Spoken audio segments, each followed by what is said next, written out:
C'est bon. Bonjour, ici Guillemette pour Amaorire. J'accompagne les femmes qui veulent faire de leur corps leur allié pour vivre en joie et en santé pour réaliser leurs projets.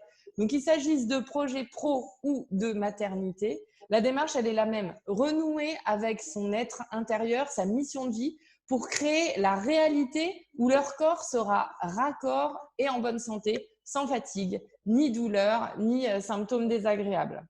Mon travail consiste à les ramener vers elles-mêmes, vers leur identité pour qu'elles puissent identifier leurs propres solutions et devenir leurs propres thérapeutes.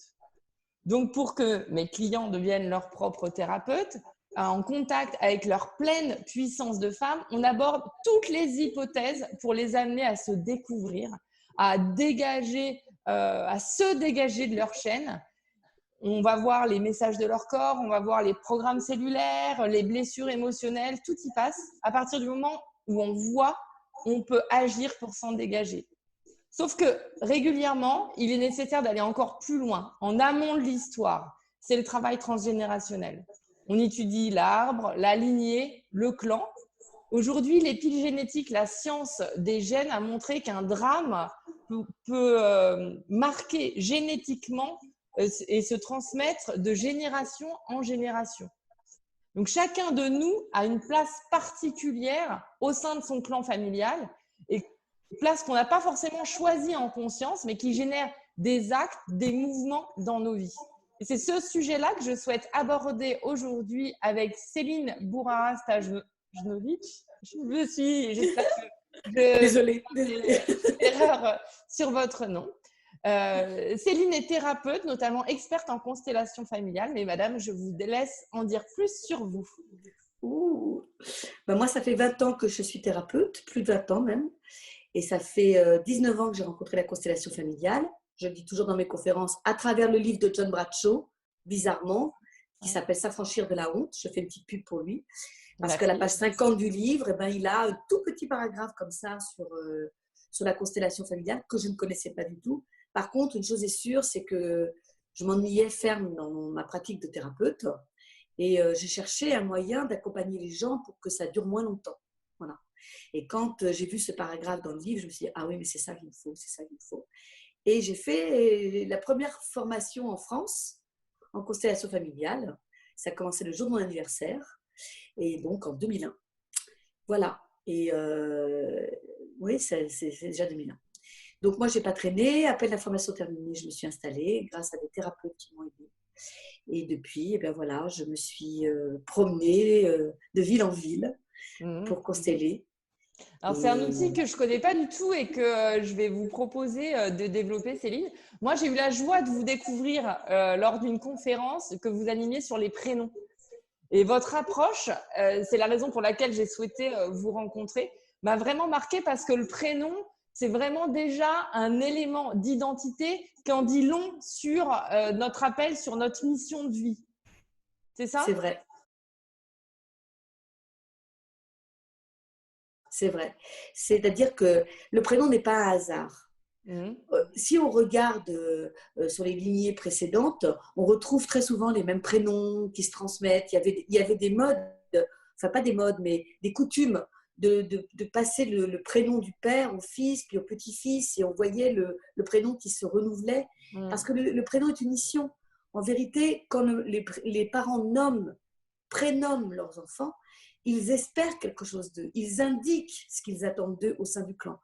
Et ça va être soit je veux que tu fasses comme ça, comme Pascal, par exemple, on demande au fils de caler son pas dans celui de son père, ou comme Céline, qui veut dire tenir secret et qu'on espère qu'elle ne le fera pas. Voilà. Et donc, il y a plein d'ambiguïtés au travers du prénom. Mais il y a une chose qui est sûre, c'est que ce n'est pas anodin. Parce que c'est comme ça qu'on va être identifié aux yeux de tous ceux qui nous approchent. Bien plus que par le nom de famille. Et pour autant, on entend souvent des parents qui disent moi, je n'ai pas tellement choisi le prénom de mes enfants, ça s'est imposé à moi de fait. Et donc, en fait, toute ce poids, cette mission proposée à l'enfant dès sa naissance, dès son installation, elle est complètement inconsciente et elle vient de plus haut encore que du simple parent. Oui, moi je pense qu'elle vient de très loin. Je pense que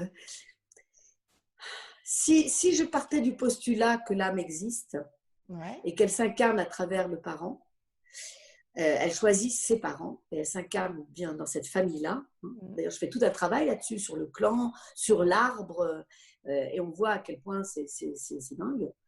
Et ben, si on part de ce postulat, et ce n'est qu'un postulat, je pense qu'effectivement, il y a un accord entre la mère et l'enfant. Et le La père? mère, Ah non, le c'est maire. souvent la mère qui nomme Pas un l'enfant. accord tripartite alors. Non, pas trop. C'est souvent la mère qui nomme l'enfant. Le parent, par exemple, moi, je voyais mon ex-mari, il m'a imposé un prénom en A, mais il ne m'a pas imposé le prénom. Lui, il voulait un prénom en A. Moi, je voulais qu'il soit partie prenante dans l'histoire. Donc, ben voilà, ma fille aînée a bien un prénom en A. Et il a eu une troisième fille et il a mis aussi un A à la fin. Donc, bon, je ne vais pas parler de mon ex-mari, il est là parce qu'il pourrait m'en vouloir, mais ça a une signification dans son arbre généalogique. Et lui, il ne le sait pas parce qu'il ne fait pas tout ça, il ne fait pas ce travail-là. D'accord. Donc, il ne se rend pas compte que c'est une loyauté à son clan. Donc, c'est quand même. Donc là, on pourrait quand même se dire qu'il y a quelque part quand même un accord tripartite. Ça veut dire que dans l'histoire du prénom d'un enfant, on va retrouver forcément la mère, la lignée maternelle qui l'aura nommé, mais il y aura trace, comme dans l'exemple que vous donnez avec votre ex-mari, de la lignée paternelle aussi. C'est-à-dire que travailler sur l'histoire de son prénom, c'est pas uniquement se contenter de travailler sur sa lignée maternelle. C'est ça? Mais vous savez bien que deux arbres qui se rencontrent ont bien la même histoire. On rencontre l'autre pour se guérir. On ne rencontre pas l'autre pour vivre quelque chose d'extraordinaire. Si on vivait quelque chose d'extraordinaire, ça se saurait. Hein. Non, on vit quelque chose, on vit un chemin ensemble qui est un chemin de guérison. Et donc forcément, pour vivre un chemin de guérison, il faut bien que les deux aient plus ou moins la même histoire, mais au moins des similitudes. Et donc, je dis que c'est souvent la mère qui nomme, le prénom en tout cas, puisque le père nomme, il donne le nom. Hein. Mais la mère est souvent celle qui choisit le prénom, qu'on le veuille ou non. Et donc, le père est partie prenante, bien entendu. Il pourrait dire, ah non, mais ça, ce prénom-là, je l'ai entendu Jamais de 1000 la vie. fois. Ouais. Jamais de la vie. Alors là, jamais de la vie. Donc, on arrive bien à un consensus. La mère, elle réfléchit, elle change, elle essaie de trouver un prénom qui soit OK pour les deux. Mais c'est souvent la mère qui fait la démarche. Parce que c'est la mère qui porte. Ça se passe, c'est une fusion in utero. Et donc, la mère, elle sait déjà que cet enfant-là, ça va être la prunelle de ses yeux. Et donc, la façon qu'elle a de le nommer va avoir une importance parce que moi, j'ai dernièrement quelqu'un qui m'a appelé pour me dire, voilà, je vais appeler ma fille comme ça, je vais accoucher dans 3 semaines, qu'est-ce que vous en pensez? Moi, je me garde bien de donner un nom. Parce que, moi, j'ai toujours, je ne suis pas gourou, hein, parce que, bon, j'ai dit, écoutez, je ne sais pas, elle me donne le prénom de la jeune fille, du bébé qu'elle va avoir, et je lui dis, mais vous savez que ce n'est pas vous qui allez porter quand même. Il faut quand même que vous preniez conscience qu'aujourd'hui, on n'est plus animé par les dieux, je ne sais quoi. On a une conscience minimale, on a Internet, voilà. Donc, vous donnez un prénom à votre enfant, réfléchissez bien, ce n'est pas vous qui allez le porter. Ça va être un prénom que cette personne va porter toute sa vie. Vous pourriez trouver le même sens sur un autre prénom, mais pas celui-là. Bon, je n'ai pas eu de nouvelles. Elle a accouché, elle ne m'a pas dit comment elle a nommé sa fille. Mais voilà, c'est vrai, je pense qu'aujourd'hui, on est capable d'avoir une conscience, on est agi par quelque chose de plus grand que nous, de plus fort que nous. On ne sait pas pourquoi on donne ce prénom plutôt qu'un autre, mais quand même, on doit avoir un minimum de conscience que c'est l'enfant qui va le porter. Oui, mais alors ça, vous trouvez ça très joli. Ouais. Ça, vous le dites, par exemple, pour certains prénoms qui sont absolument atypiques et qui peuvent être liés à ce que vous appeliez la légende là, que dans votre conférence précédente, où vous disiez il y a toujours une légende autour du prénom, il y a la petite histoire qu'on raconte. C'est vrai. Moi, on pensait que j'étais un garçon. Quand je suis née, j'étais une femme. Mes parents étaient déstabilisés par ma qualité de fille et donc m'ont donné le prénom de la sage-femme. Et ces histoires-là, vous disiez, non, moi, j'y crois pas. Il y a forcément pas du tout.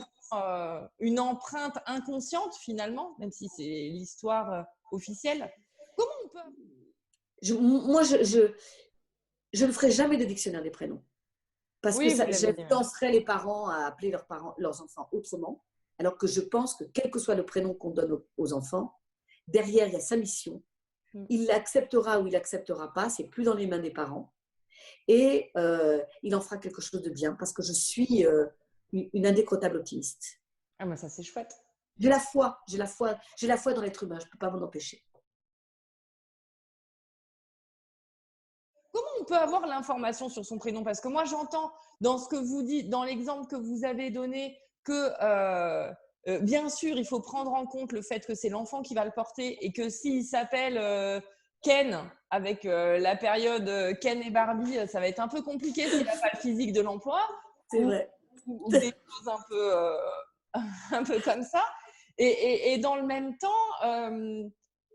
il y a quelque chose comme ça qui est plus fort. Enfin, moi, je fais partie de celles qui vont vous dire, mais moi, j'ai jamais choisi les prénoms de mes enfants.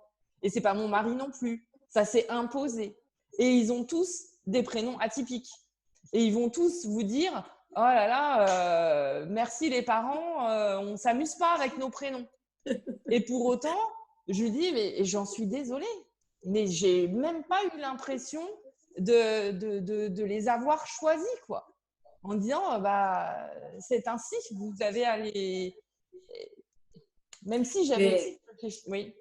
Aujourd'hui, il y a des tas de livres qui sont sortis sur les prénoms. Oui. Vraiment beaucoup. Moi, j'en ai lu beaucoup qui pour moi, n'ont pas de sens. Je ne sais pas comment les gens les comprennent.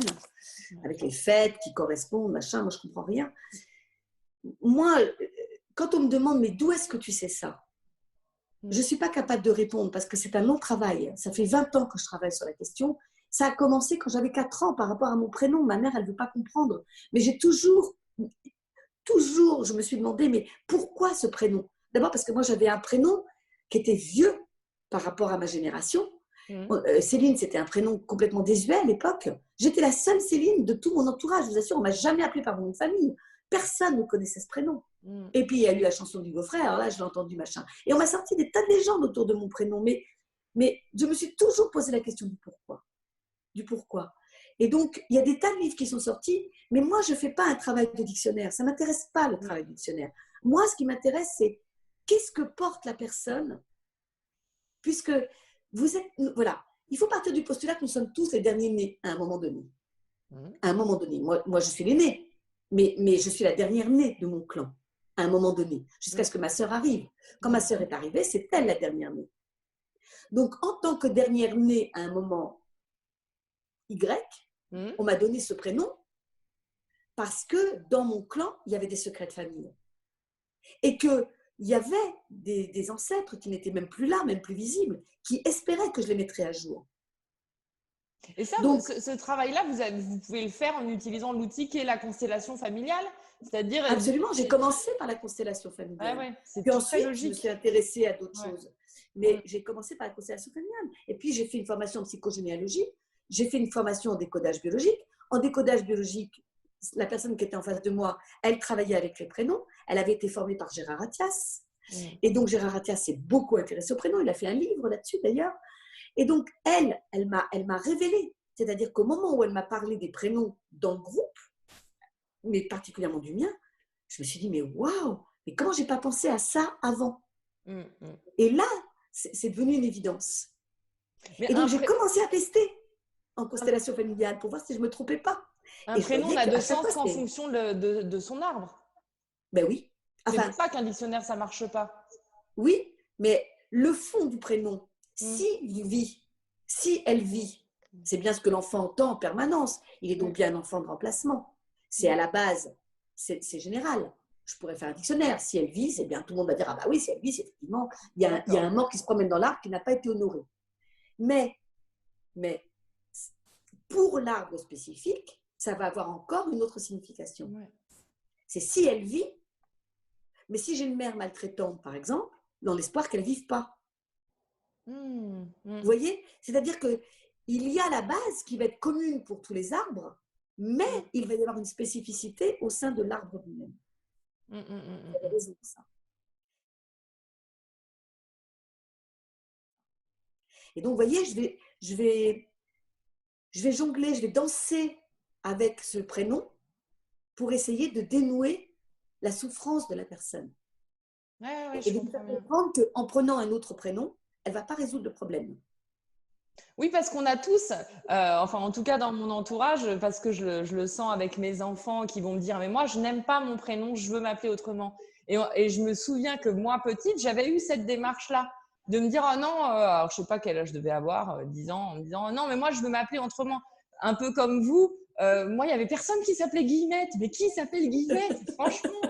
Mais j'ai toujours été, c'est pareil, j'ai jamais eu de surnom ou de, parce que Guillemette, de fait, j'étais toute C'est seule, quoi. sûr.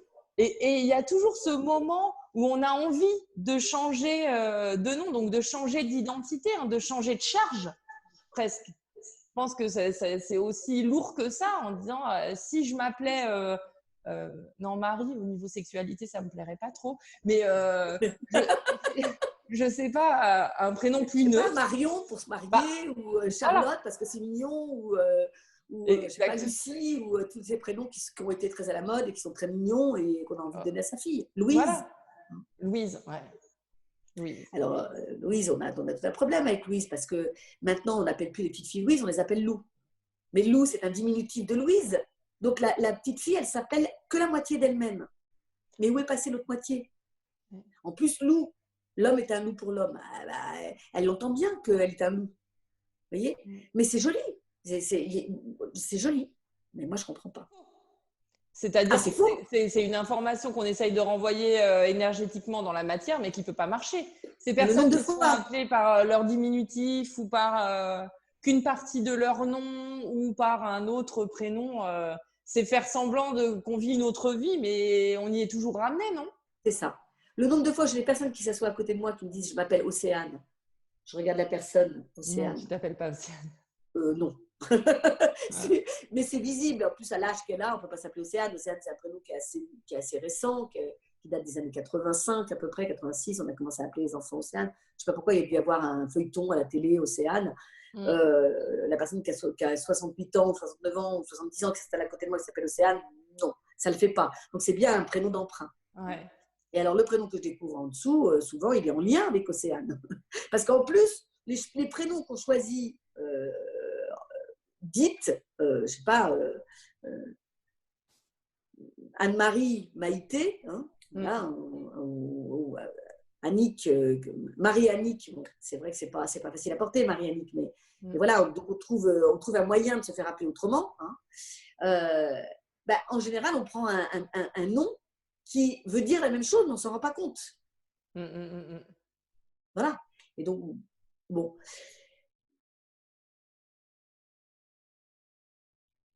Et dans la même manière, quand vous dites ça, il y a certains prénoms composés aujourd'hui qui ont été accolés. C'est-à-dire que jusque-là, on avait des prénoms composés avec un trait d'union. Hein, les Jean, Eudes, Jean, Pierre, Jean, Marc, Jean, Michel, Jean quelque chose.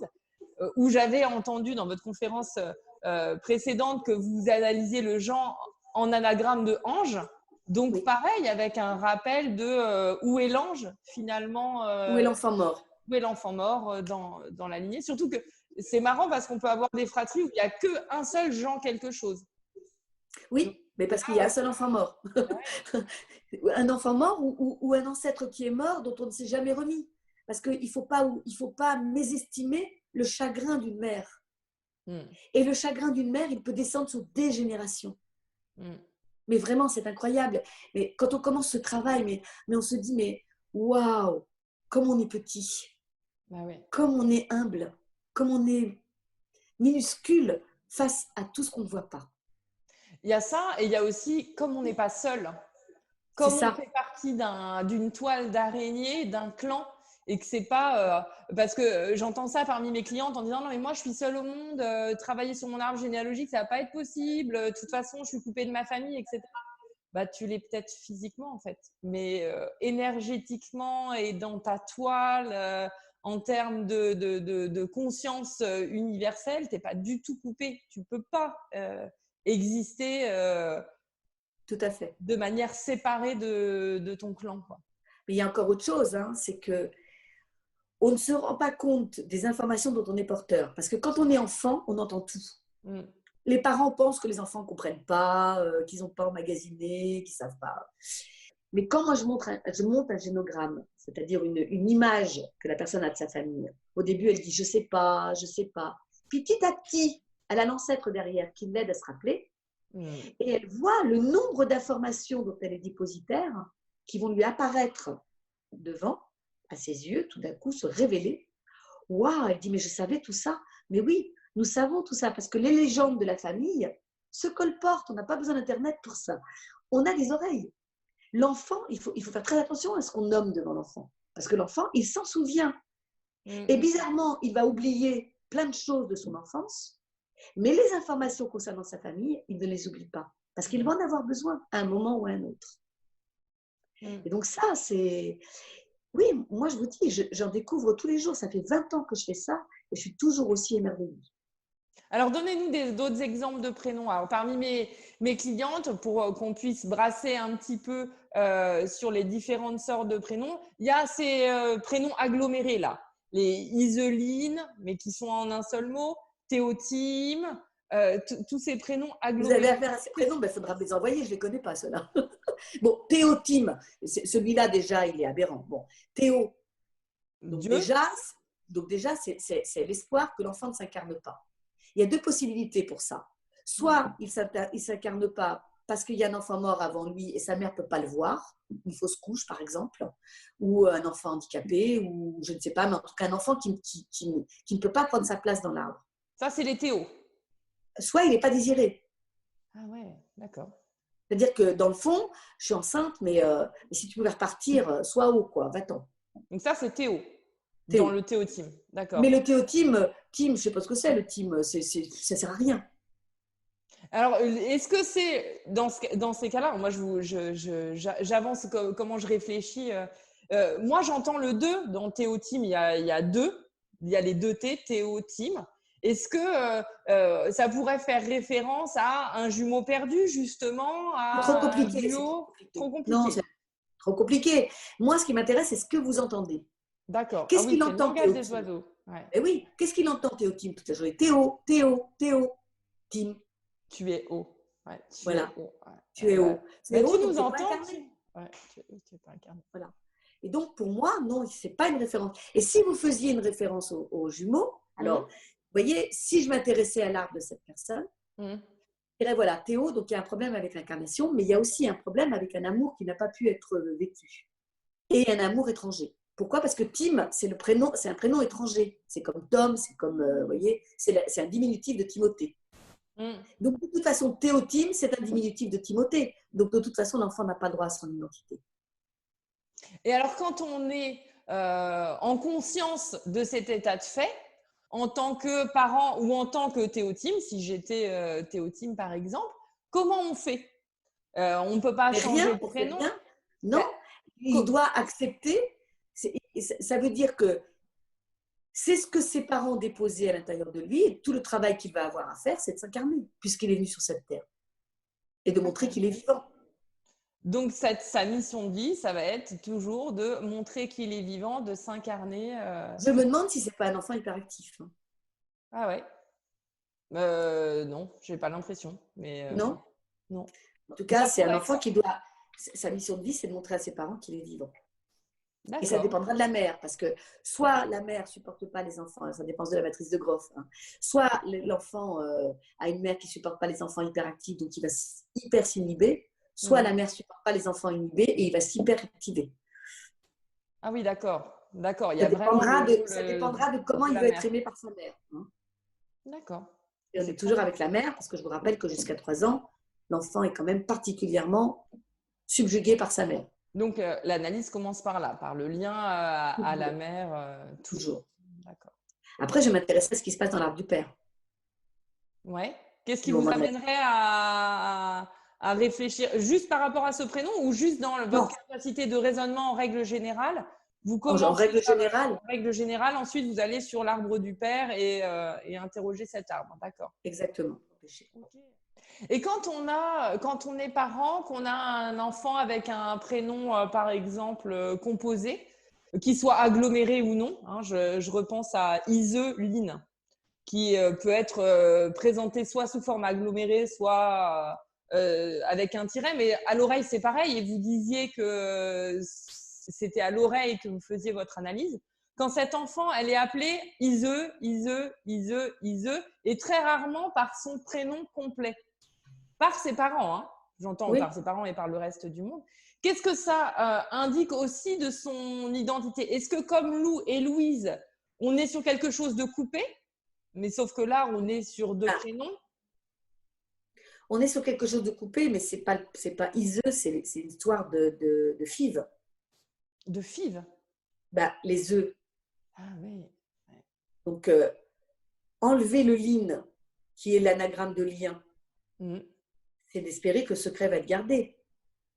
Est-ce qu'il y a des enfants dans le clan qui ont été conçus par une autre femme ou grâce à des ovules, grâce à un sperme donné ou une problématique ou adoptés, des enfants adoptés, mais les œufs qui sont là dans le nid ne sont pas les bons.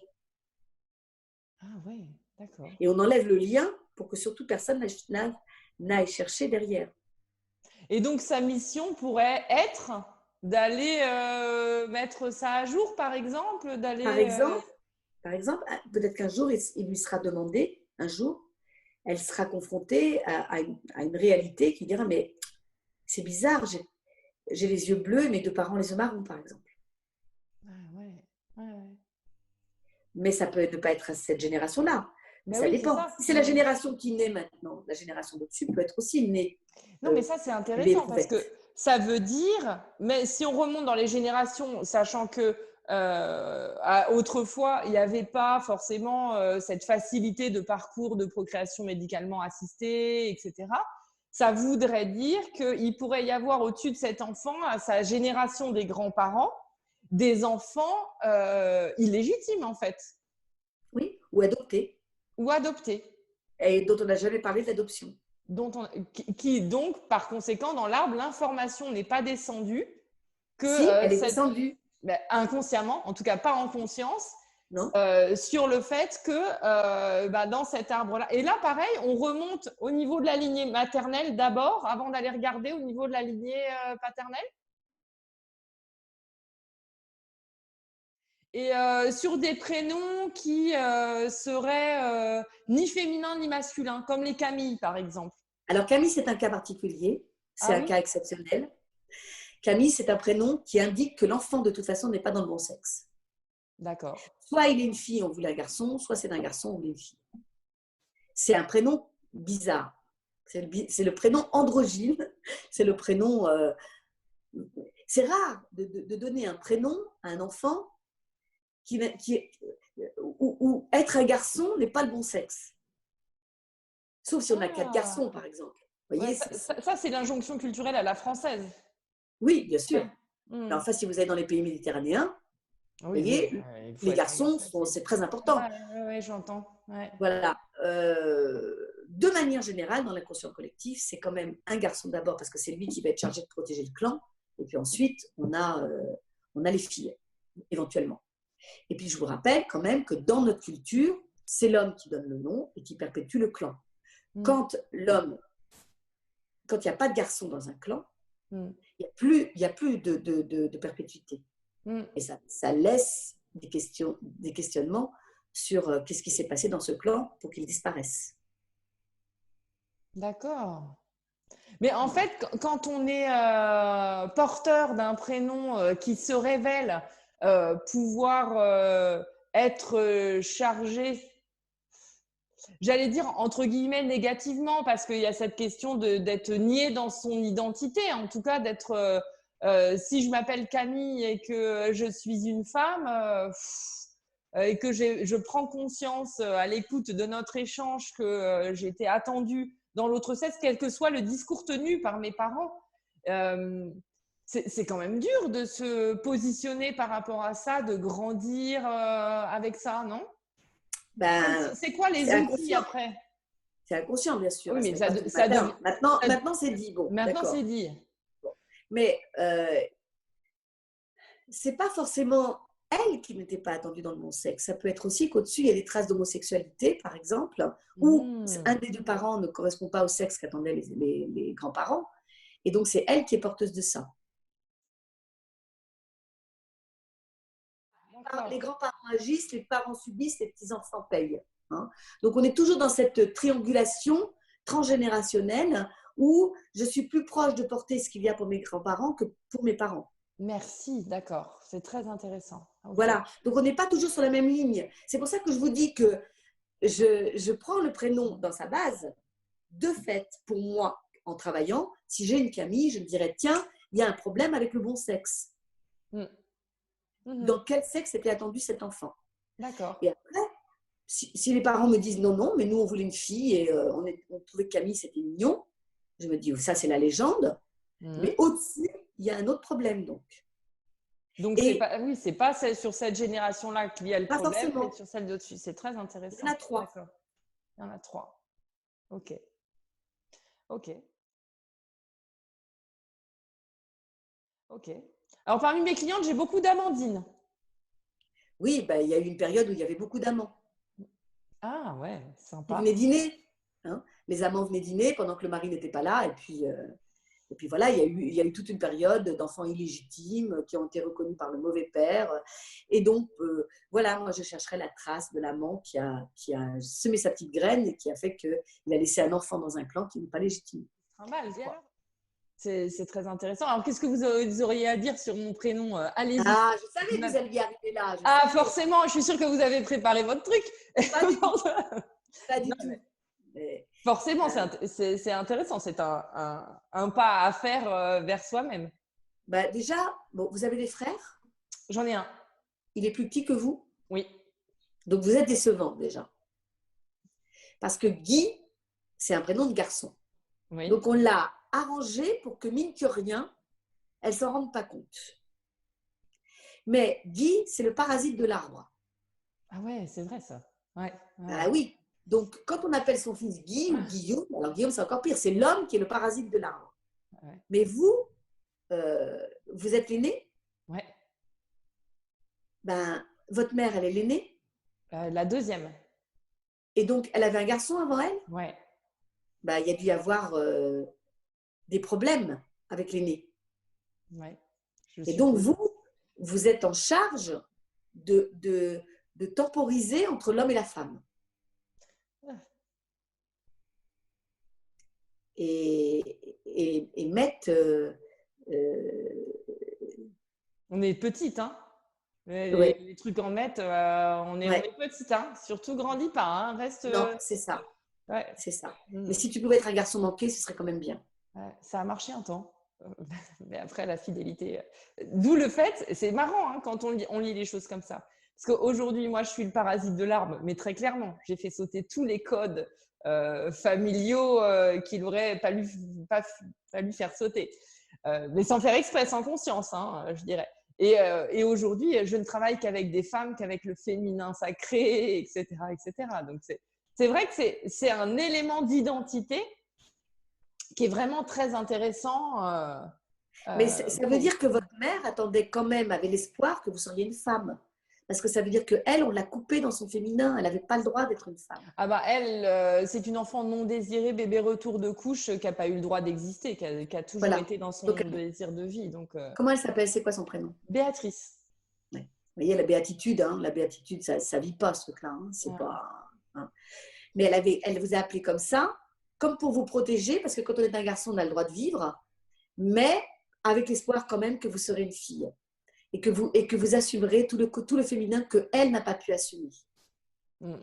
Et donc, ça veut dire que dans votre arbre, être une femme, c'est un problème. Ah oui, c'est un problème. Oui, c'est bien pour ça que vous vous en occupez. Voilà. Mais vous voyez, vous l'avez transcendé, vous l'avez inclus. Vous n'en avez pas fait, ah non, moi je ne m'appelle plus Guillemette, je m'appelle Schmilcrête.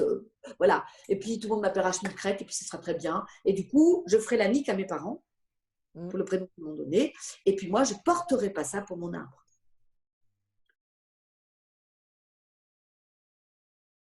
Et alors, en fait, quel est l'intérêt quand on est toujours dans l'objectif de se rassembler, de s'installer dans son identité, dans sa puissance, notamment de femme, parce que je travaille avec des femmes. Quel est l'intérêt pour vous d'aller chercher justement la petite graine dans l'arbre et d'en savoir plus sur sa mission? Est-ce que c'est parce que de toute façon, on a une mission et qu'on va être amené par les actes qu'on va poser, un peu malgré nous, par les décisions qu'on va prendre, à répondre à la demande du clan, qui est transparaît notamment par notre prénom. Donc, de toute façon, on n'y coupe pas, donc autant y aller volontairement. Vous voyez ce que je veux dire? On a 3 cycles dans notre vie. Oui. On a le premier cycle qui concerne tout ce qui est survie. Je suis un enfant, je suis dépendante de mes parents, je suis obligée d'appliquer leurs règles, leurs croyances. Puis, il va y avoir un cycle d'individuation qui se fait en général, commence en général avec l'adolescence. Mais à l'adolescence, c'est une révolte, puis je rentre dans le système. Mais entre 37 et 42 ans, il va se passer quelque chose dans ma vie de très particulier qui va faire que tout d'un coup, je me rends compte que tout ce que j'ai mis en place n'est pas adéquat. J'ai besoin d'autre chose, que j'ai besoin de comprendre, de mettre du sens, peut-être. Mais de toute façon, dans ma vie, quel que soit le niveau intellectuel dans lequel on sera, parce que ça n'en dépend pas, il va y avoir une proposition de changement, de mettre en lumière. Imaginez, je suis porteuse toute ma vie de la croyance qu'il vaut mieux être aimé que d'aimer. C'est une croyance, beaucoup de femmes portent cette croyance, que si je me tombe amoureuse d'un homme, il va me tromper, il va me trahir, il va me quitter. Pourquoi? Parce que des générations de femmes derrière, lorsqu'elles étaient trompées, trahies, abandonnées par leur mari, quittées, parce qu'abandonner, on n'abandonne pas un adulte, mais quittées en tant qu'adulte, eh ben, elles n'avaient plus d'espoir, parce qu'elles n'avaient pas le droit de travailler, elles n'avaient pas le droit d'avoir un compte en banque. C'était il n'y a pas si longtemps. Retournons-nous, regardons, c'est derrière, on parle de nos grands-mères. Et donc, quand on vient me voir en constellation familiale ou en thérapie, moi, je m'intéresse à qui porte quoi. Non pas pour qu'il arrête de le porter, parce que ce n'est pas possible. Je fais partie d'un corps familial. Je suis un membre de la famille. Si j'enlève le membre, toute la famille tombe. Ce n'est pas possible. On est responsable, tous autant qu'on est, de l'homéostasie de notre famille, de notre clan, et voire même de notre pays d'ailleurs. Nous avons une responsabilité les uns vis-à-vis des autres. Donc, si moi, qui me suis appelée pendant des années autrement que Céline, je ne fais pas ce qu'on me demande, ben, mes petits-enfants vont s'en occuper. Et c'est quoi? Je refile la patate chaude, quoi. Et tout à fait. Ouais. Tout à fait. Et donc, ça va descendre. Ma responsabilité à moi, c'est d'être en paix avec la mission que m'ont donnée mes parents et de dire, OK, je m'en suis occupée. Voilà comment je vois les choses. Je ne garderai plus rien de secret. C'est fini. Vous me dites quelque chose, Radio Moquette se met en marche, c'est divulgué à toute la famille. On a un WhatsApp familial, hop là, je mets sur le WhatsApp familial tous les secrets. Parce que ce n'est pas possible de s'appeler Céline et de garder les secrets. Et en même temps, vous faites ça aussi au niveau pro, puisque je l'ai remarqué dans vos conférences et dans les exemples que vous donnez, il n'y a pas de tabou, quoi. Si vous sentez que le message, il est là et qu'il faut le dire, même si ça va être difficile à entendre en face, c'est dit. Vous êtes complètement dans la cohérence. Et ça... Bah oui, ça j'imagine que ça a dû vous jouer des tours. Hein. J'ai reçu des lettres très sympathiques, mais je suis heureuse de le faire. Parce que comme je suis en lien avec l'invisible et le visible, dans l'invisible, ils sont très contents. Et quand on n'est pas content dans l'invisible, croyez-moi, on squatte. Et on est porteur des secrets. Mais j'ai des histoires incroyables de secrets de famille, pour des bêtises. Vraiment, des trucs qui n'ont pas de sens aujourd'hui, qui avaient un sens il y a 6 ou 7 générations, où on portait des crinolines et on n'avait pas le droit de montrer ses chevilles et voilà, et on n'avait pas de tomber amoureux. On était mariés par caste, par nom ou par place sociale. C'est rien, 5 générations. Et non, en fait, c'est rien. En fait, c'est rien. C'est ce qu'a montré l'épigénétique d'ailleurs avec cette étude qui montre que les drames ont une conséquence sur les gènes et que le gène se trimballe de génération en génération. Donc, maintenant qu'avec les progrès de la science, on voit l'invisible dans la matière. Quoi. En disant, mais il n'y a pas que ça qui se trimballe, quoi. Quand je monte un génogramme, je commence par le père, parce que c'est le père toujours qui est le plus important. et puis après je fais la mère. Mais quand je suis en constellation familiale, ça dépend, je ne peux pas vous dire, ça dépend de l'énergie qui est là. Ah bah oui, ça dépend. En partant du principe, parce que je ne travaille pas toujours sur les prénoms, hein, vous savez que j'ai des gens qui viennent me voir depuis un moment, donc je n'ai pas besoin. Hein. Mais en partant du principe qu'effectivement, c'est la mère qui donne le prénom. D'accord. Et comment vous distinguez un génosociogramme d'un arbre généalogique? C'est quoi la différence? Sur un arbre généalogique, on a les prénoms, nom de famille, date de naissance, date de décès, c'est ça? Oui. Et sur un génosociogramme? On a tout.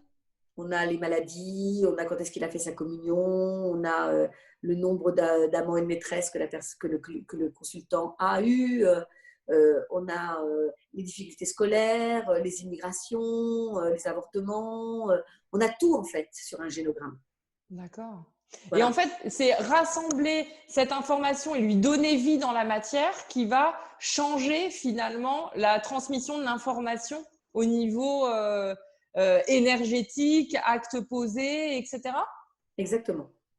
Donc, le travail de monter son génosociogramme, quelque part, il suffit presque en lui-même à mettre à jour la mémoire du clan et la mission de vie par rapport à son clan.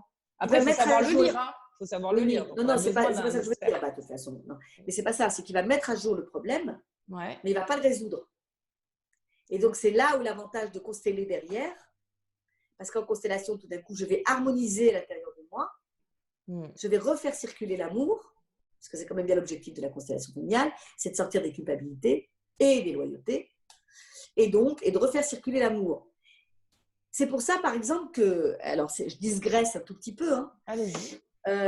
C'est pour ça que quand je lis, par exemple, sur Facebook, je ne reverrai plus jamais mes parents, de toute façon, ils étaient maltraitants, ils n'ont que ce qu'ils méritent, ils ont perdu leur fils, leur fille, etc. Moi, c'est juste insupportable à l'intérieur de moi. Parce que nous ne sommes pas ce que nous faisons. Nos parents ont peut-être répété ce qu'ont fait leurs propres parents, en inconscience, mais je peux ne pas excuser ce qu'ils ont fait, mais je ne peux pas les juger sur ce qu'ils sont. Ouais. C'est d'ailleurs une des raisons pour lesquelles je ne peux pas juger le prénom que j'ai reçu.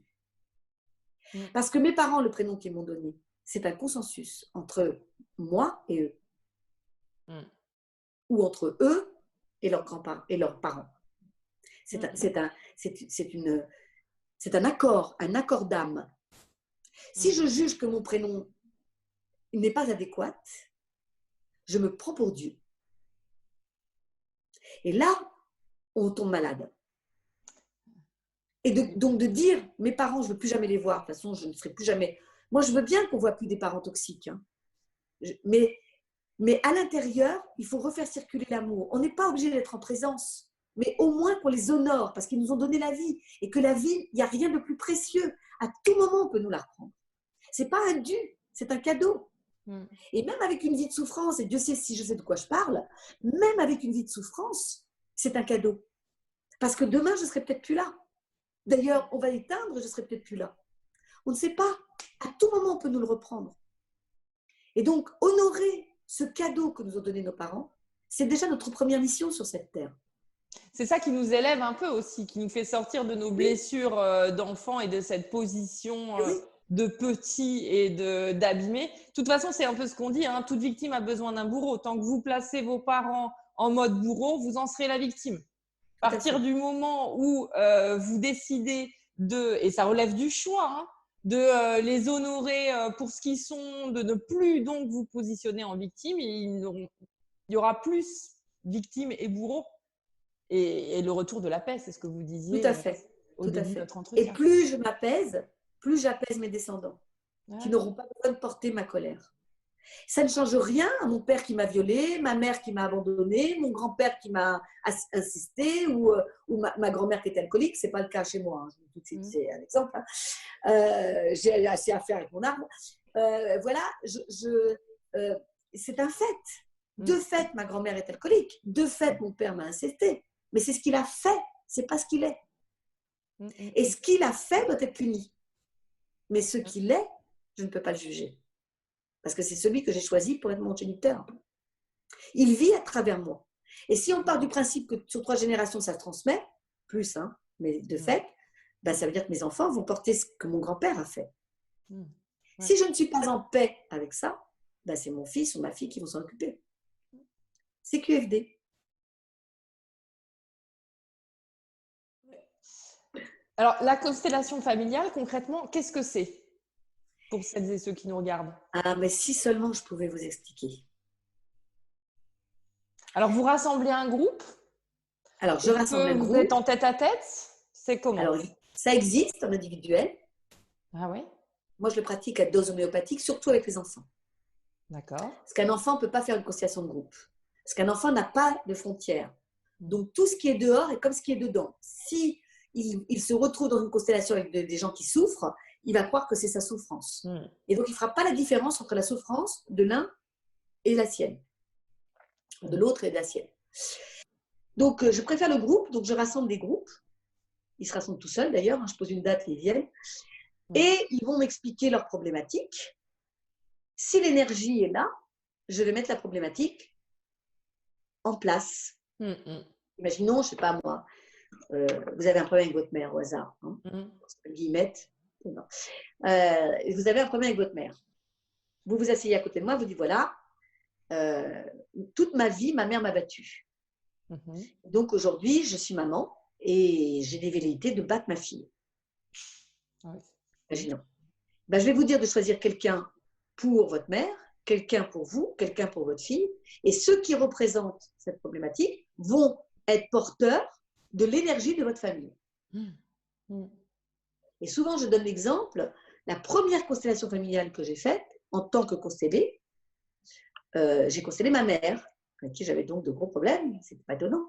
Et donc, la représentante de ma mère n'arrêtait pas de dire « mais moi, je suis comme dans une citadelle, je suis enfermée, je ne peux pas exprimer mes émotions, je n'y arrive pas. » C'est tout le problème de ma mère. C'est la phrase type de ma mère. Je suis dans une citadelle. Voilà. Le pont-levis est relevé, je suis enfermée à l'intérieur de moi-même. Ben, c'est dingue. J'avais jamais fait de constellation familiale et j'ai devant moi une dame que je connais absolument pas et qui parle connaît comme pas ma votre mère, en plus. et qui connaît pas ma mère. Ouais. Voilà. Ouais. Et qui utilisait les mots de ma mère. Et alors, ça, ensuite, quand cette énergie circule et que des mots sont posés, ensuite, grâce aux thérapeutes, donc à vous, Céline, notamment quand c'est vous qui les animez, vous arrivez à harmoniser et donc à apaiser la situation entre les protagonistes de l'histoire qui est mis en lumière. Et ça a un effet sur la personne constellée, mais aussi sur sa relation finalement aux personnes c'est ça. présentes. C'est-à-dire qu'elle change de point de vue. Ouais. Elle, tous les visibles et invisibles vont changer de point de vue. Toute la famille va devoir se réharmoniser d'une manière différente. C'est incroyable, mais parce que nous sommes un corps. Quand quelqu'un est malade dans la famille, ben, ça nous impacte. Quand quelqu'un va bien dans la famille, pourquoi ça ne nous impacterait pas? C'est dingue de penser qu'il n'y a que le mal qui nous impacte, mais le bien aussi nous impacte. Et alors, les informations arrivent à la hauteur de ce que vous êtes capable de supporter. Hein. Oui, tout à fait.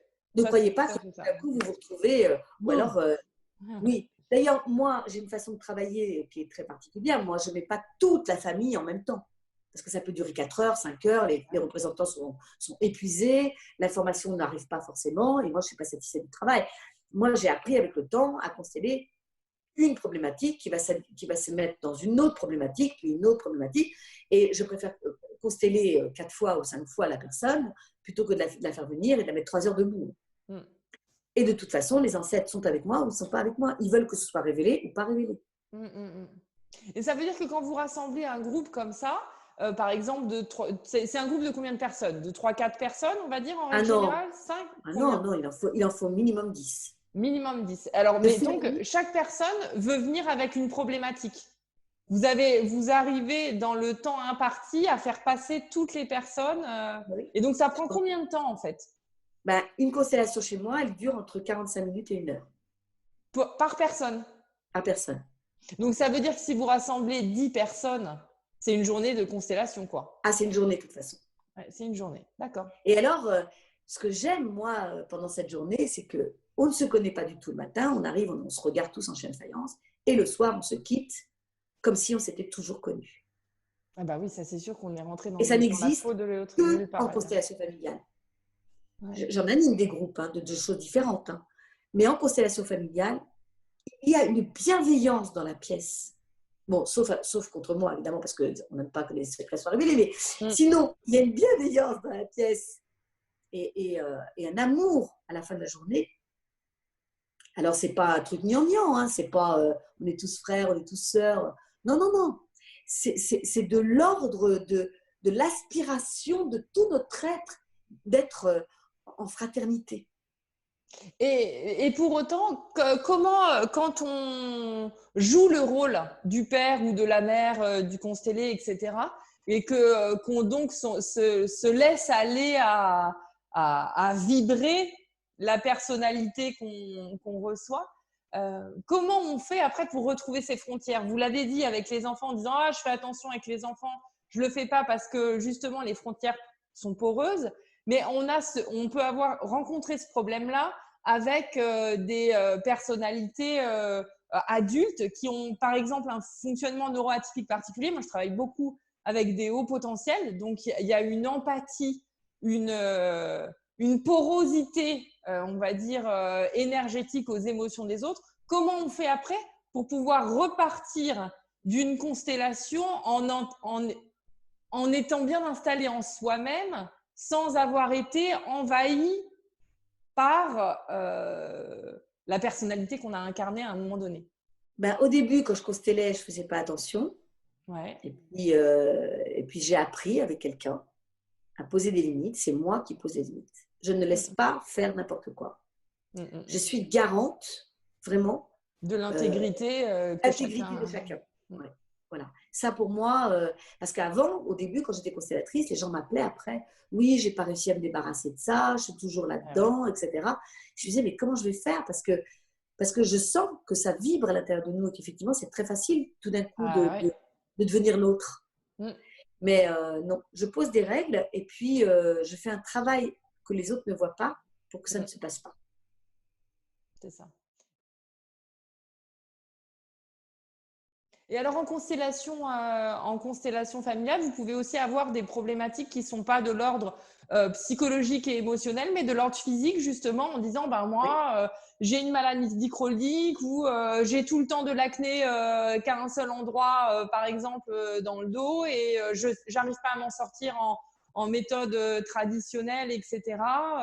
Je viens ici pour savoir ce qu'il en est. Mais par contre, dans ces cas-là, je ne peux pas distribuer les responsabilités au niveau des personnages. Mais si, parce que si la personne a de l'acné ou prenons l'eczéma, par exemple. Oui. Parce que c'est le plus facile, oui. Je vais vous dire. Je ne veux pas me casser la nénette, je vais prendre le truc, voilà. Eczéma, ex-éma. Oui. J'en ai plein le corps. Il y a deux choses qui sont impliquées dans eczéma. La première, c'est que je n'ai pas supporté la séparation entre ma mère et moi au moment où je suis née. Donc ça, je le vis très mal. Je continue de ne pas supporter cette diffusion.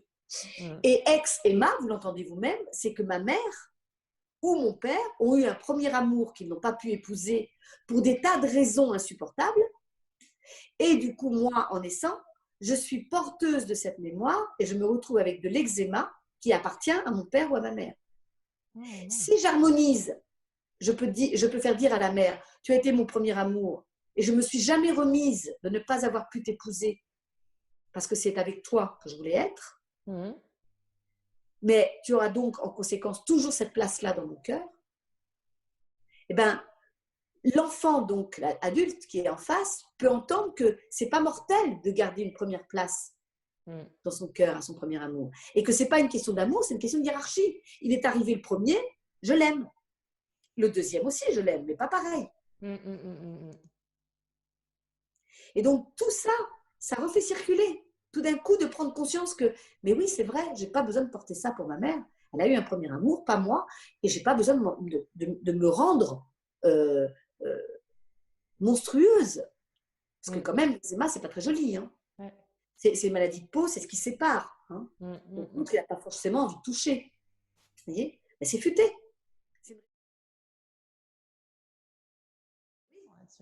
Donc, moi, je constelle les maladies, mais je constelle aussi les entreprises. quand il y a un problème dans un service ou quand l'entreprise fait faillite. Pourquoi fait-elle faillite? Cherchons le sens que ça a. Et à travers la constellation familiale, on peut le faire. Alors, ça ne s'appelle plus constellation familiale, ça s'appelle constellation d'entreprise, mais c'est tout à fait possible aussi. En fait, on va à la recherche de l'information aussi là-dedans. On réharmonise. Oui, parce que le test musculaire donne la problématique et la constellation confirme ou pas. Ou pas.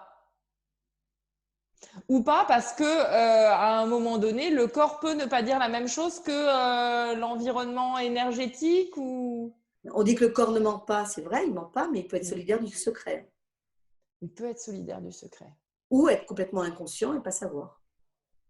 Alors, en constellation familiale… Alors, ça, c'est vachement intéressant ce que vous dites, parce qu'en même temps, jusque-là, on disait que par le prénom et par l'épigénétique, par la mémoire cellulaire, on est porteur de la mémoire du clan. Donc forcément, ça s'inscrit dans nos cellules, hein, de la même manière que ça s'inscrit dans nos cellules que on met pas sa main dans le feu, qu'on a peur du lion, etc., etc. Mais là, vous me dites que, alors soit vous me dites que ça veut dire que le corps peut avoir une information cellulaire à laquelle il n'a pas accès du tout, ou que l'information cellulaire n'y est pas.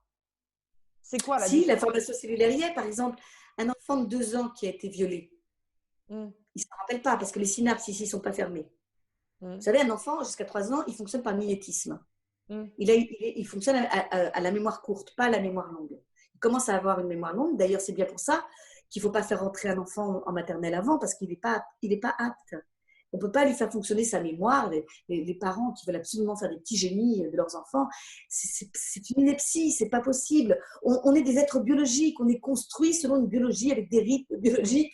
Et vouloir absolument que son enfant soit un génie à 2 ans qui sache lire, mais il y a quoi s'arracher les cheveux. Donc, un enfant à 2 ans peut avoir été touché par son père ou par sa mère d'ailleurs, parce qu'il y a aussi des femmes violeuses, hein, ne l'oublions pas. Et donc, et ne pas s'en souvenir. Cellulairement, il a bien la mémoire. Et il va vivre toute sa vie en fonction de cet attouchement sans savoir pourquoi. Il fait une séance de kinésio. Ouais. Il est possible qu'il n'ait pas accès. Ah ouais, je ne savais pas. Ouais, d'accord. Parce qu'il n'avait que 2 ans. Il n'a pas de mémoire.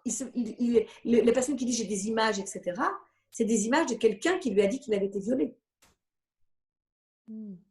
Mais lui, il n'en a pas une mémoire directe. C'est pour ça qu'il peut ne pas y avoir accès. Et donc, c'est intéressant de lier les deux.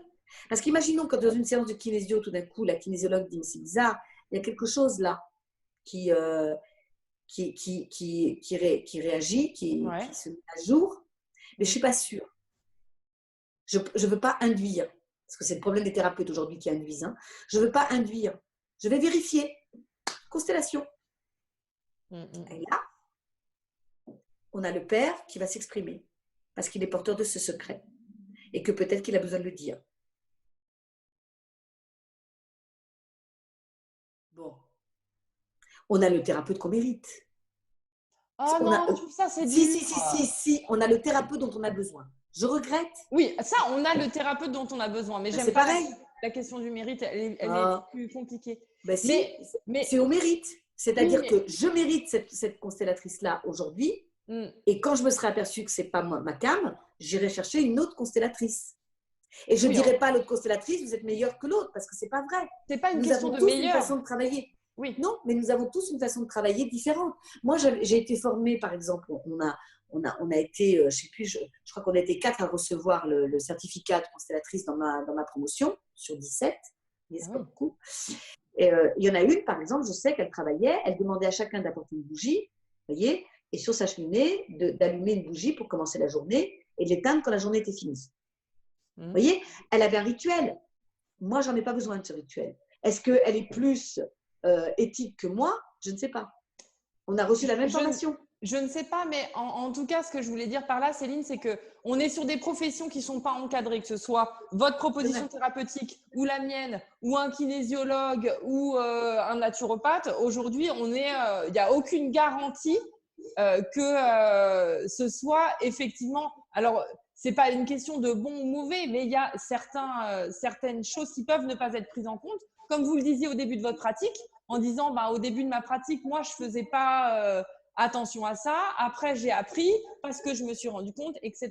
Il n'empêche que quand on va chercher un praticien de santé, un soignant, parce qu'on a besoin d'aide, qu'on a besoin de trouver des réponses, etc., je trouve que c'est vraiment précieux d'avoir en tête tous ces questionnements pour faire le bon choix. Parce que le choix qu'on va faire du praticien, même si, comme vous dites, on a le praticien qu'on mérite, le thérapeute qu'on mérite, il n'empêche que quand on choisit notre praticien, on utilise notre intuition, on utilise notre cerveau aussi. Et quand on utilise notre cerveau pour faire ce choix-là, alors on va prendre en compte des considérations pratiques, etc., etc. Mais il y a aussi quels sont les éléments sur lesquels je peux me montrer, c'est pas intolérante le mot, mais exigeante, on va dire, pour être sûre de m'en remettre, de me remettre dans des bonnes mains. Vous voyez ce que je veux dire? Ben, moi, au vu des lettres que je reçois, alors j'en reçois beaucoup moins. Avant, je recevais vraiment beaucoup. Là, j'en ai reçu une encore dernièrement là, qui m'a beaucoup touchée. Elle a pensé que j'étais la bonne praticienne et elle avoue très sincèrement qu'elle s'est trompée. Parce que voilà. Alors, je sais pourquoi elle dit ça, mais il n'en reste pas moins que dans son fort intérieur, elle est sûre d'avoir raison. Oui. Moi, je pense que j'étais la bonne praticienne pour elle. Mais elle est sûre d'avoir raison parce qu'elle a été blessée. Et j'honore le fait qu'elle ait été blessée. Parce que d'être blessée, c'est tout autant pareil que d'être harmonisée. Oui. Parce que c'est l'ego qui résiste. Hein. Notre profession n'est pas encadrée, c'est un fait. Moi, ça me plaît plutôt. Ah oui, ça nous donne de la liberté. Ben oui. Après, je vous dirais que moi, j'ai vu un médecin dernièrement pour le corona. C'est une catastrophe. On devrait l'arrêter tout de suite. Vous voyez? Et pourtant, il est médecin. Donc, je pense que tout est juste. Voilà. J'ai une certitude que tout est juste. Ça ne pouvait pas être quelqu'un d'autre que moi face à cette femme qui pense que je n'étais pas la bonne thérapeute. Ça ne pouvait pas. Et elle ne le saura que dans quelques années, quand elle aura accepté que le fond est juste et que c'est la forme qu'elle n'a pas aimée. Parce que dans la forme, comme vous m'avez dit au début, je suis tonique, je suis franco, je suis cash, et j'ai mis beaucoup d'eau dans mon vin. Et ça peut, et vraiment, avec l'âge, je m'adoucis, imaginez il y a 20 ans. Et donc, voilà, je sais qu'il faudrait que je mette les formes. Mais dans la constellation familiale, ce n'est pas le moment. Parce que pour que ça touche l'ego et le déstabiliser, il ne faut pas qu'il y ait de temps de réflexion. Il ne faut pas que quelqu'un puisse se dire « Mais qu'est-ce qu'elle a dit là ?» Non, elle l'a dit et pouf, ça rentre. C'est exactement comme quand je dis vous vous appelez Guillaume, les hommes n'étaient pas très aimés dans votre clan. La personne qui entend ça pourrait dire « Mais de quel droit vous me dites un truc pareil ?» Mais c'est rare. Parce qu'en général, la personne, elle accuse réception, elle compare immédiatement avec l'arbre. Et elle dit, mais oui, c'est vrai, les hommes sont considérés comme des parasites dans mon arbre. Vous voyez?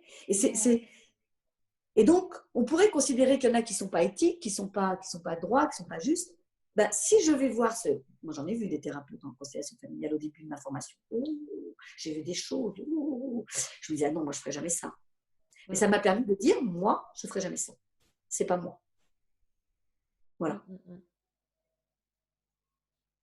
Je trouve que effectivement, parmi mes clientes, notamment, j'ai pas beaucoup de retours négatifs. D'ailleurs, j'en ai pas. Ou alors, c'est celles qui ont décidé de rester installées dans leur tête et de pas agir, parce que ma pratique, elle consiste vraiment à ne pas se contenter de s'arrêter à ce qu'on en a compris, à la conscience, mais bien de faire bouger le corps pour travailler sur sa mémoire, pour faire de l'espace, quoi. Donc là-dessus, j'ai pas de souci, mais j'ai beaucoup de clientes quand même qui se positionnent de fait en victime, qui sont dans des blessures d'abandon, etc. Et c'est là où ça me gêne parce que je me dis, zut, hein, les pauvres, hein, si elles ont que ce qu'elles méritent, entre guillemets, et qu'elles vont voir les thérapeutes vers lesquels elles vont… Non, on s'est trompé sur le terme mérite. Vous le voyez négatif. Ouais, moi, je le vois en négatif, ouais. Mais non, mais sans doute, le on mérite. voit ma blessure à moi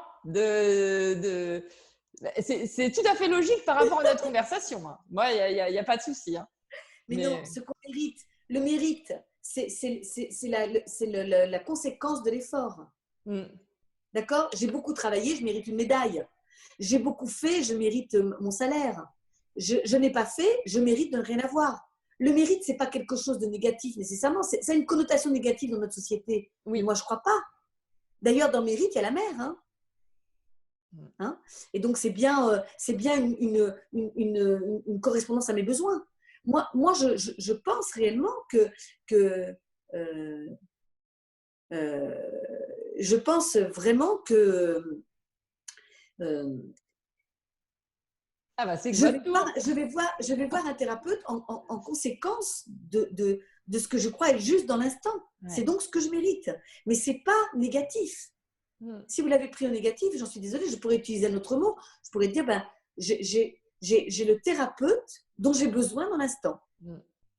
Et parfois, mon ego dit, mais non, mais ça ne va pas, non? Parce que, mais qu'est-ce qu'elle me dit, elle? Moi, je n'en veux pas, moi.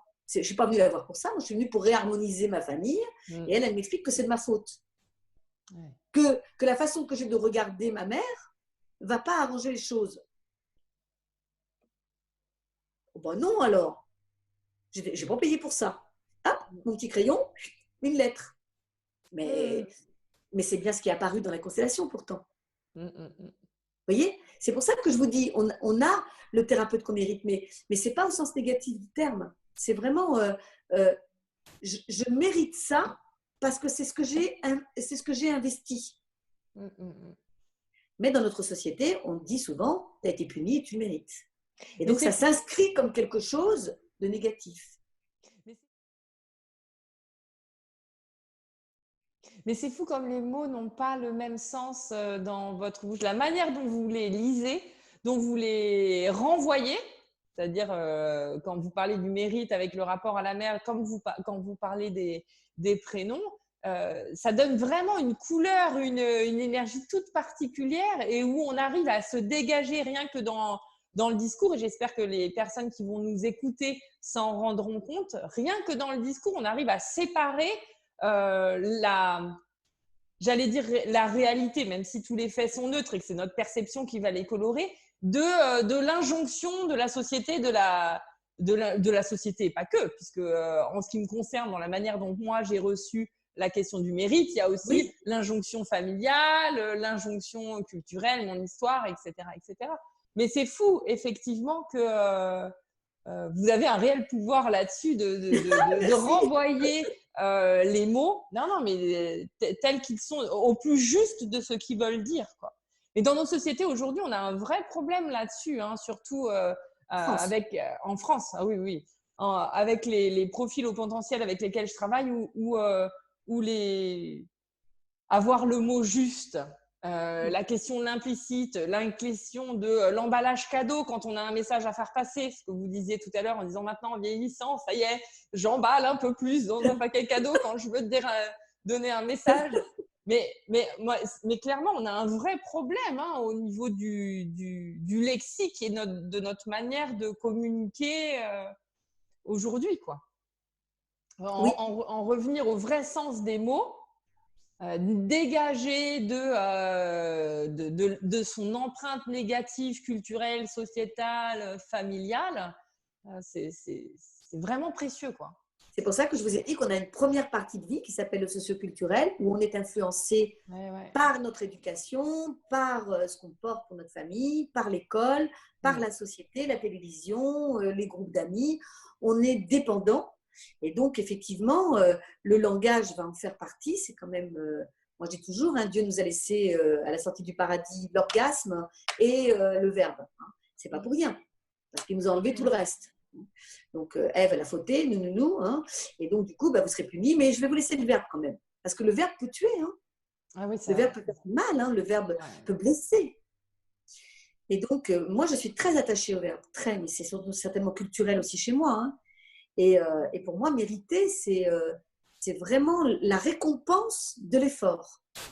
Quand je ne fais pas d'effort, je fais des faibles. Excellent. Magnifique. Voilà. Magnifique. Et parce que puisque vous écrivez sur la maternité, hein, il y a la maternité idéale et puis il y a la maternité douloureuse. Il faut savoir qu'aujourd'hui, pour avoir parlé avec les gynécologues de ma fille, les gynécologues sont très au courant qu'il y a de plus en plus de primo-enfants, donc le premier enfant, qui finit en fausse couche. On ne sait pas pourquoi, c'est un phénomène où on s'aperçoit qu'il y a un très grand nombre d'enfants, le premier, qui donc va pas rester. Ça change tout pour la place de l'enfant. Hein. Ah oui, bah ça compte. Hein. Le premier n'est plus le premier. Le premier vivant n'est plus le premier. Voilà. La fausse couche, donc, compte. L'avortement ne compte pas, mais la fausse couche compte. Parce qu'il y a une douleur de la mère et du coup, il y a un utérus morbide. La mère a peur ensuite que tout enfant qui va venir meure ou ne reste pas. Et puis, elle se pose des tas de questions sur la culpabilité. Qu'est-ce que j'ai fait pour mériter ça, etc. Ce qui fait que son enfant qui va venir après, qui est le deuxième, il y a de fortes chances pour qu'il soit hyperactif. Non pas parce qu'il a un TD, je sais pas quoi, là. TDAH. TDAH, machin, parce que moi, je vous assure le nombre de fois où j'ai dit à la mère, mais il faut lui dire que vous avez fait une fausse couche avant. Et pour l'avortement, en ma présence, vous allez le lui dire, c'est-à-dire sans affect. Et très souvent, l'enfant, du coup, il peut se poser et se calmer. Parce que alors, la finie de la Ritaline, tout ça, c'est dramatique, quoi. Parce qu'il y a beaucoup d'enfants, donc le premier, qui ne reste pas. Et donc, la mère, elle n'arrive pas à s'approprier cet enfant. Elle le regarde comme un enfant qui, à tout moment, va mourir. Et la relation entre l'enfant et la mère devient très compliquée. Soit la mère, elle devient hyper bordeuse de tout, elle surveille la moindre chose, elle est hyper maternante, soit pas du tout. Elle va se débrouiller pour ne pas créer de lien avec son enfant, parce que si jamais il meurt, comme ça, elle ne mourra pas à son tour. Et on appelle ça un enfant de remplacement. Voilà. Et ça me touche parce que j'en vois de plus en plus.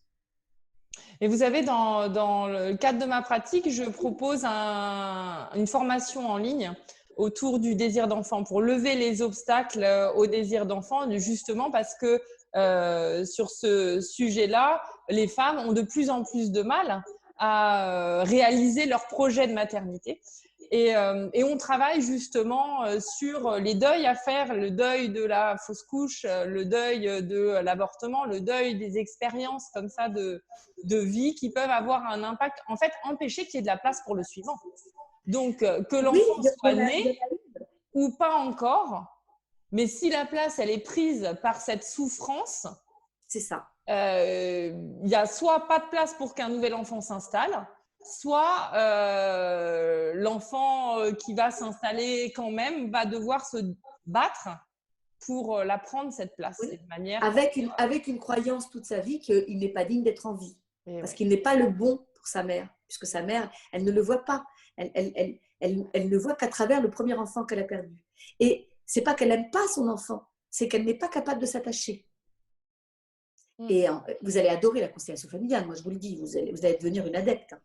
Non, mais après, si je relis ce que vous nous partagez sur la fausse couche et le choix de prénoms qu'on peut donner, je me souviens que dans votre conférence, vous aviez parlé des prénoms qui commencent par un A, les Anne, Anaïs, etc., qui sont des A privatifs.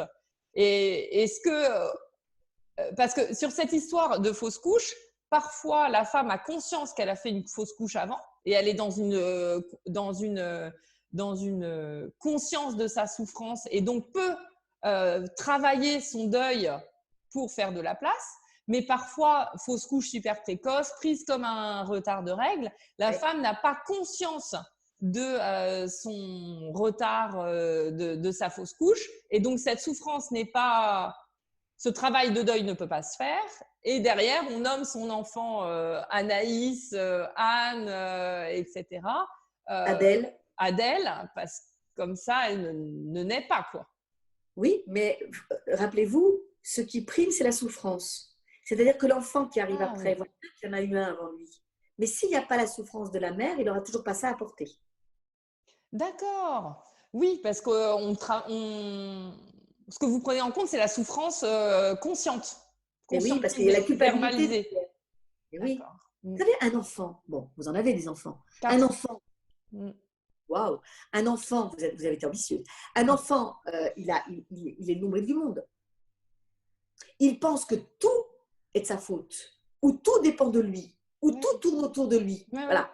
Hein, qu'il ait des frères et sœurs ou qu'il n'ait pas de frères et sœurs, c'est mon nombril d'abord. Donc, si j'arrive dans la matrice morbide de ma mère et que en plus je sens sa souffrance, c'est que je ne devrais pas être là. Il y a quelque chose qui ne va pas. On ne m'accueille pas comme je devrais être accueillie. Ma mère, elle ne touche pas son ventre comme elle devrait. Elle est dans le stress que je ne comprends pas. Puisque elle, à l'extérieur, elle est dans le stress de pourvu que cet enfant reste, pourvu que cet enfant reste. Et l'enfant, lui, il n'a pas l'intention de s'en aller. Donc, il y a déjà une dichotomie entre la mère et l'enfant. Et il y a une incapacité à créer un vrai lien d'amour. Parce que la mère, elle se dit, si j'aime cet enfant, il va partir. Parce que le premier, elle était tellement contente d'être enceinte. Elle le voulait 99% du temps. Hein. Il y a aussi le 1% des mères qui ne voulaient pas. Hein. Et puis souvent, elles ne le voulaient pas à la base. Et puis une fois qu'elles étaient enceintes, elles étaient contentes. Hein. Et puis il y a les mères qui vraiment n'en veulent pas et qui allaient avorter et qui font la fausse couche. Donc ils sont soulagés. Mais ça, c'est pas pareil. C'est pas le même vécu. C'est le vécu qui pose problème, c'est le vécu de souffrance, de culpabilité. Pourquoi moi, j'ai dû perdre cet enfant? Et pour ça, la constellation familiale est juste extraordinaire. Si je pouvais consteller toutes les mères qui ont perdu leur premier enfant avant qu'elles n'attendent le deuxième, oh là là, mais je serais la reine du monde. Ouais. Vous feriez beaucoup de bien à la maternité consciente, justement. C'est ça, c'est ça. Céline, on arrive au bout de notre entretien.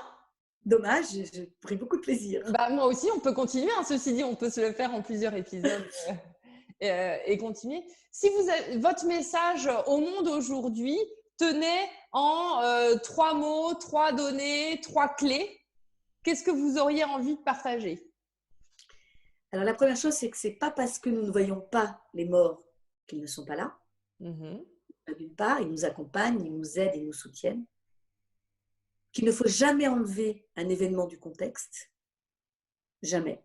Parce que vivre en Amérique et vivre en France, ce n'est pas du tout la même chose. On n'a pas du tout les mêmes façons de voir le monde. Et la troisième chose, c'est plus j'ouvre mon cœur et plus le monde va ouvrir son cœur.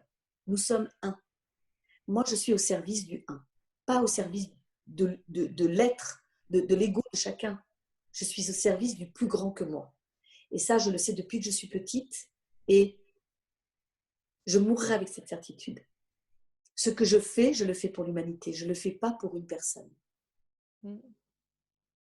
Une invitation à ce que chacun et chacune voit plus grand qu'eux et bien l'impact qu'ils vont avoir pour leur Exactement. Tout ce que nous faisons s'inscrit dans l'éternité. Alors, pour répondre à votre question en ce qui concerne les 3 choses que je souhaite moi pour le monde, je souhaite beaucoup plus de conscience et surtout beaucoup plus de joie à être, mais à être dans son corps, à être ensemble, à être en famille. Et pour ça, ce qui m'importe, c'est que les gens comprennent à quel point les événements sont neutres et à quel point ce qui compte, c'est le regard qu'on porte dessus.